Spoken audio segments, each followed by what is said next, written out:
if you don't have a good concept about yourself, you're going to have some real challenges. When I mentioned the fact that it was expected that we would do well, that expectation carried over not only in the home, but at school and the rest of the community. They didn't want us to experience some of the things that they had to experience. That's why education was so critical. Fourth grade was Miss Thompson. Miss Thompson taught us everything that we needed to know, and then some. We did geography, we did handwriting, you name it, and we learned it. We started the year in the 6th grade, we hit it running.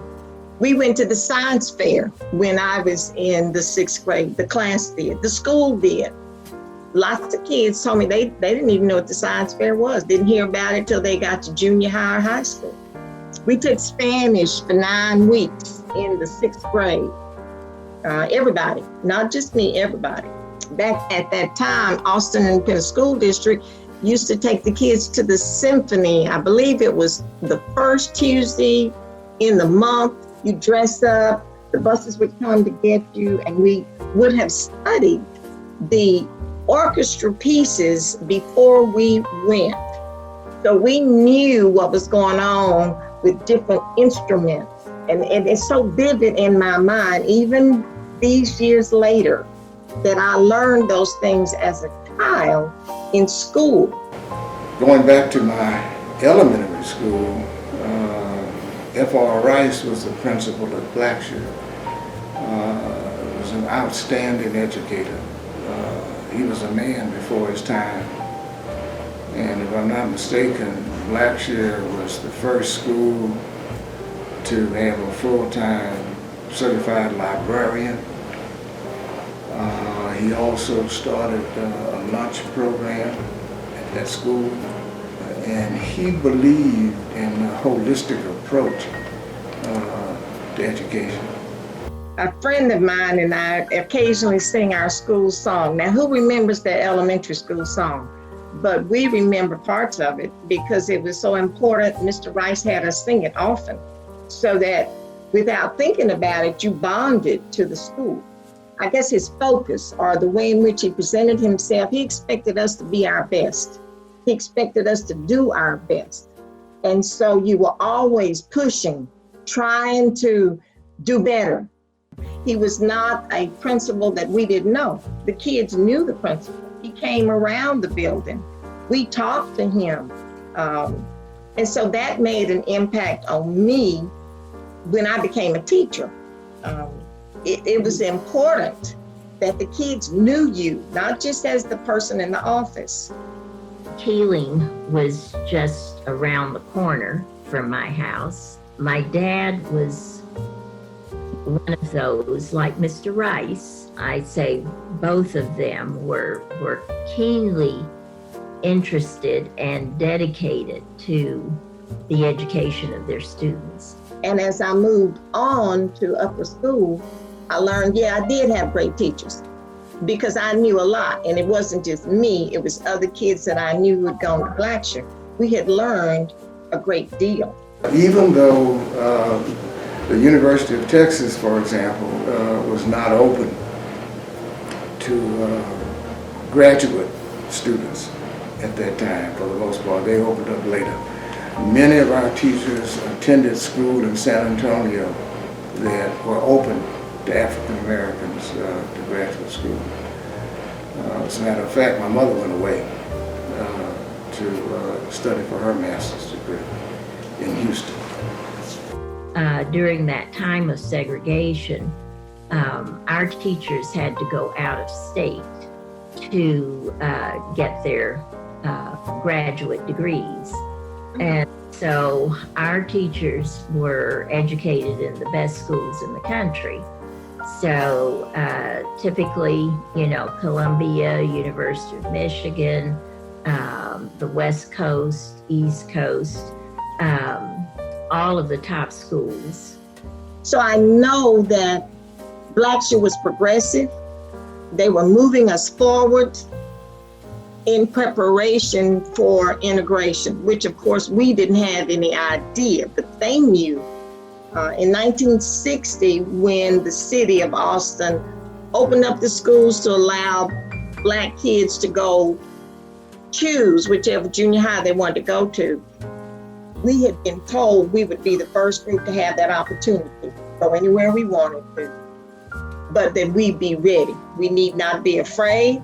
We need not feel inferior, but we would be ready. One of the things that desegregation did, it disrupted our community. When you have a cohesive community, which we did, you have support of everybody. So with desegregation, unfortunately, it was looked at as, well, certainly your schools are not up to the standards of the white schools, so your schools should close and you guys come over here. I wonder if it might not have been more successful if it had been a blend of both. You know, your students come here, some of our students go there, but you have this good mix. What happened was that teachers would disperse all over the city, so Black teachers didn't have the support that they were accustomed to. We really lost our sense of community. I am proud to say that I am a fourth generation educator. I am a third generation college graduate. My mother taught school in Houston called Blacksher School, and my father ended up being a principal at Blacksher School in Austin. Even though we had old books, they supplemented those old books with other materials to make sure that we were getting up-to-date instruction.